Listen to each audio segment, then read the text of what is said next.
नमस्ते प्यारे बच्चों। तो आइए आज हम इस वीडियो के माध्यम से समझेंगे कक्षा चौथी की अंग्रेजी एड ग्रेड अभ्यास पुस्तिका के माध्यम से। तो इसमें जो अंग्रेजी दी गई है इसको आप समझेंगे भी और इसको आप जो है बोलना सीख जाएंगे यदि आप इस वीडियो को पूरा देखते हैं और प्ले करके देखते हैं। यदि आपने पॉज करके वीडियो लिख लिया इसके प्रश्नों को तो आप नहीं समझ पाएंगे, है ना। तो यहाँ देखें, इसमें दिया गया है लेसन 12। इसके पहले वाले जो लेसन थे वो हमने पिछली वीडियो के माध्यम से समझे थे।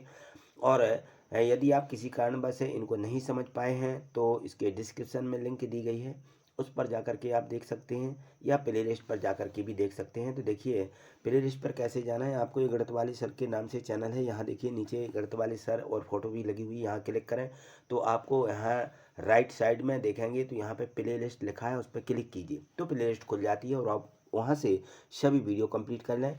यहाँ देखें लेसन जो 12 दिया गया है इसमें है द सैड लिटिल प्रिंसेस, यानी कहने का मतलब यह है कि सैड यानी होता है उदास और लिटिल माने छोटी और प्रिंसेस माने राजकुमारी। एक उदास छोटी सी राजकुमारी है, उसके बारे में यह पाठ दिया गया है, उसकी कहानी दी गई है। यानी आपने जो है बचपन में इस प्रकार से बहुत सी राजा रानियों की कहानी सुनी होंगी, राजकुमारियों की कहानी सुनी होंगी। तो उसी प्रकार से इसमें एक कहानी दी गई है। थोड़ा सा यहाँ पे ये पूर्व की तैयारी रहती है तो आप इस प्रकार से इसको थोड़ा पढ़ लें। और यहाँ देखें तो जो पाठ के ऑब्जेक्टिव प्रश्न दिए गए हैं, जो बहुविकल्पीय प्रश्न है हमारे परीक्षा में यही पूछे जाते हैं, तो इनकी हमें बहुत अच्छे से तैयारी भी करना है और इनको समझ भी लेना है जिससे कि हम पढ़ लें और हमें पढ़ करके याद भी हो जाए, है ना। तो यहाँ देखें क्वेश्चन फर्स्ट दिया गया है द प्रिंसेस लिव्ड इन आ, जो राजकुमारी है वह रहती है, कहाँ रहती है भाई, ये बिग प्लेस, एक बहुत बड़े स्थान में रहती है। क्योंकि राजकुमार या राजकुमार जो होते हैं उनके बहुत बड़े बड़े बंगले होते हैं ना, तो उनका जो स्थान रहता है वहाँ पर बहुत ढेर सारी जगह भी रहती है, तो ये एक बिग प्लेस लिख देंगे, ठीक है। और यहाँ क्वेश्चन है सेकंड दिया गया है, इसमें देखिए the princess went to the, यहाँ पर खाली स्थान है वॉक, वॉक माने गई या चलना, ठीक है ना। प्रिंसेस वेंट कहाँ गई, तो वो फॉरेस्ट गई, जंगल को वो गई थी, कहाँ गई थी, फॉरेस्ट, फॉरेस्ट यानी होता है जंगल, ठीक है।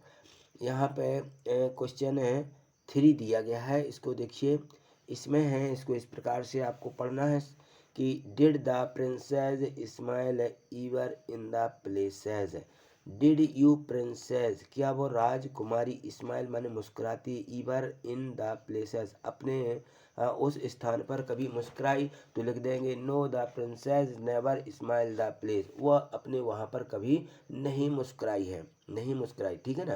क्वेश्चन 4 देखिए, इसमें दिया गया है राइट द नेम, नाम लिखिए of the object with the princess head in the place, और जो वो स्थान है उस स्थान के पास जो महल है वहाँ की जो वस्तुएं हैं उनके नाम लिखिए। महल के पास कौन कौन सी वस्तुएं हैं, तो वहाँ पर है she had beautiful cloth has, उसके पास में बहुत है ढेर सारे कपड़े हैं। लवली टॉयज, बहुत है यानी पसंद है कि उसके खिलौने भी हैं। एंड द बेस्ट फूड, और खाने के लिए बहुत अच्छा भोजन है।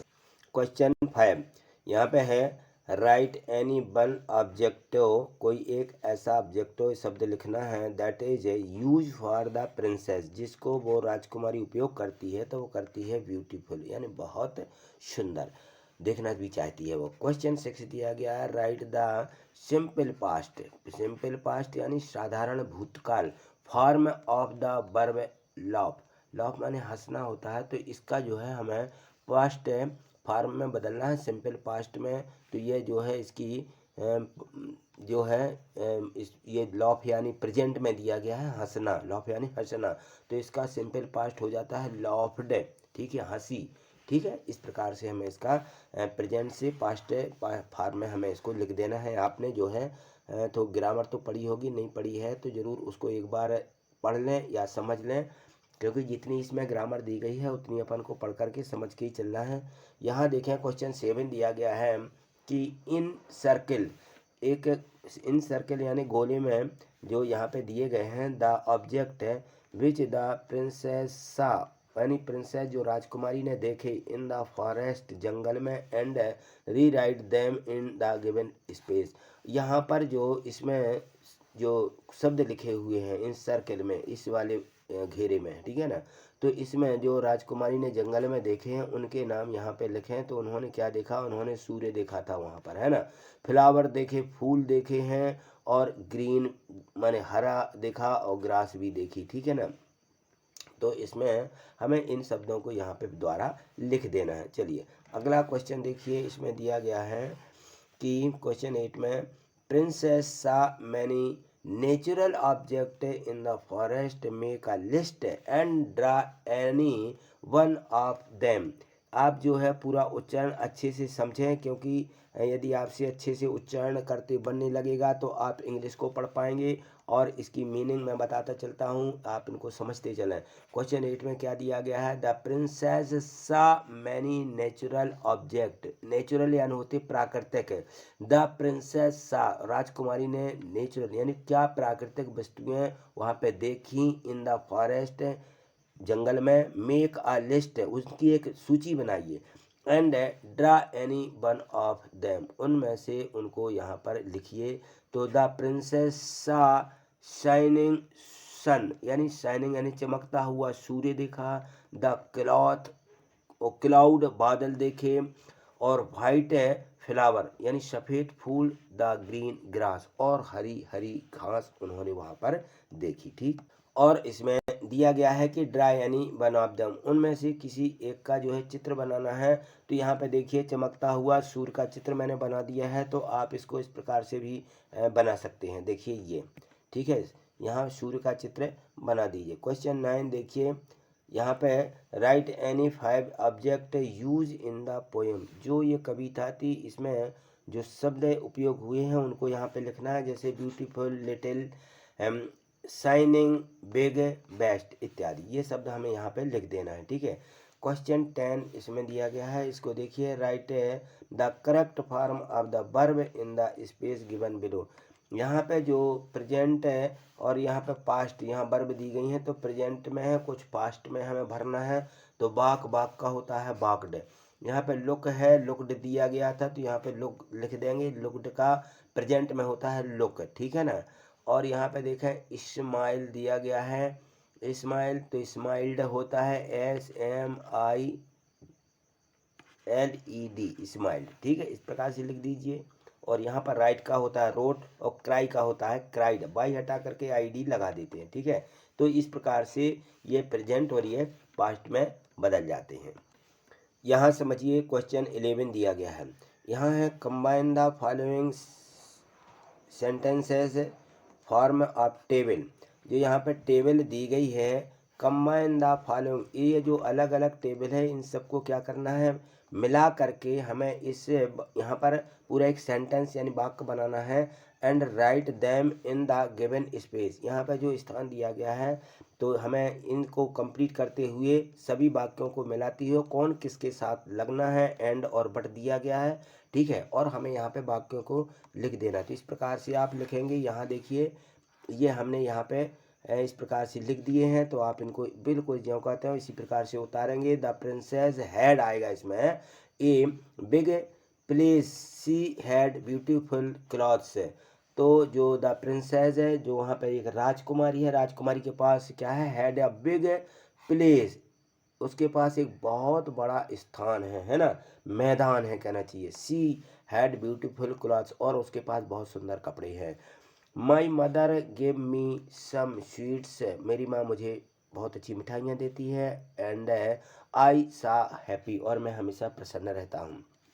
She had everything but not happy, she had जो मेरा एवरीथिंग्स है बट नॉट हैप्पी, मेरा एक भाई है कहना चाहिए राजकुमारी का एक, तो वो हमेशा क्या रहता है, नॉट हैप्पी, वो प्रसन्न नहीं रहता है। माई ब्रदर है प्लेड फुटबॉल वेल, जो उसका भाई है क्या करता है, फुटबॉल खेलता है। और बट बैट है ही कैन नॉट विन, लेकिन वह कभी जीतता नहीं है, ठीक है। तो इस प्रकार से आपको ये सभी यहाँ पे इनको मिलाते हुए वाक्यों को लिख देना है, ठीक है। अगला क्वेश्चन देखिए, जो यहाँ पे 12 क्वेश्चन दिया गया है, इसमें दिया गया है, यहाँ पर देखिए इसको और इसको अच्छे से समझिए। यहाँ देखें क्वेश्चन 12 में दिया गया है, इसमें है रीराइट द पैराग्राफ, यहाँ पे एक पैराग्राफ दिया गया है, ये इसको फिर से लिखना है। In the given space using simple past, वो जो है यहाँ पे उसके सिंपल पास्ट लिखना है हमें। Form of the verb given in bracket, जो ब्रैकेट में यहाँ पे प्रेजेंट है फॉर्म दी गई है उसकी सिंपल पास्ट बनानी है। तो यहाँ ब्रैकेट में देखें ए फॉक्स लिखा, यहाँ पे लिव लिखा हुआ है इन अ फॉरेस्ट, ठीक है। और यहाँ पे फैल माने गिरना, ठीक है। इसकी हमें पास्ट फार्म बनाना है। यहाँ पर सी दिया गया है, इसका भी पास्ट फार्म लिख देंगे और जंप दिया है, ठीक है। जितने ब्रैकेट में दिए गए यहाँ पे गो है, इन सभी के हमें क्या बनाना है, सिंपल पास्ट यानी भूतकाल टेंस में क्रियाओं को लिख देना है, प्रेजेंट टेंस में दी गई हैं।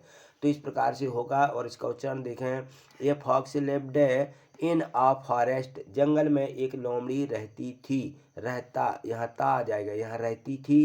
ही फेल्ट हैंग्री, वह क्या थी, फेल फैल यानी होता है गिरना, फेल्ट हैंग्री यानी भूखी थी, ठीक है ना।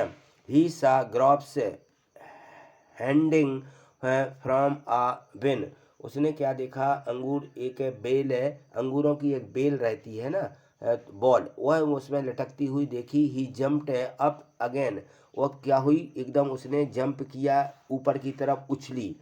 एंड अगेन, वह बार बार उछली। But could not get the graphs, लेकिन तो वह अंगूर प्राप्त नहीं कर सकी। ही सा बेंट अवे, इसलिए वह क्या है, वह चली गई, ठीक है। तो गो का हो जाता है बेंट, लिव का लिव्ड हो जाएगा, ठीक है ना। इस प्रकार से सी का हो जाता है, यहाँ पे सी सा हो जाएगा, ठीक है ना। तो यहाँ पे सा भर दिया गया है। और यहाँ पे देखें जंप का जंप्ड हो जाएगा, क्या हो जाएगा, जंप्ड, ईडी लगा देंगे। और गो का होता है यहाँ पे बेंट, ठीक है। तो इस प्रकार से जो इसमें दिए गए थे शब्द, इनमें हमें सिर्फ और सिर्फ क्या करना था, पास्ट टेंस में इन क्रियाओं को बदलना था, ठीक है। तो आज इतना ही, मिलते हैं अगली वीडियो के माध्यम से। इसमें 12 प्रश्न जो दिए गए थे 1 से लेकर के, वह सभी आपने अच्छे से समझे हैं, और नहीं समझे हैं तो वीडियो को दोबारा प्ले करके आप ज़रूर अच्छे से इनको समझिएगा, जिससे कि आपको सभी प्रश्न अच्छे से बनने लगें और परीक्षा के लिए तैयारी आपको करना है, ठीक है। थैंक यू, धन्यवाद।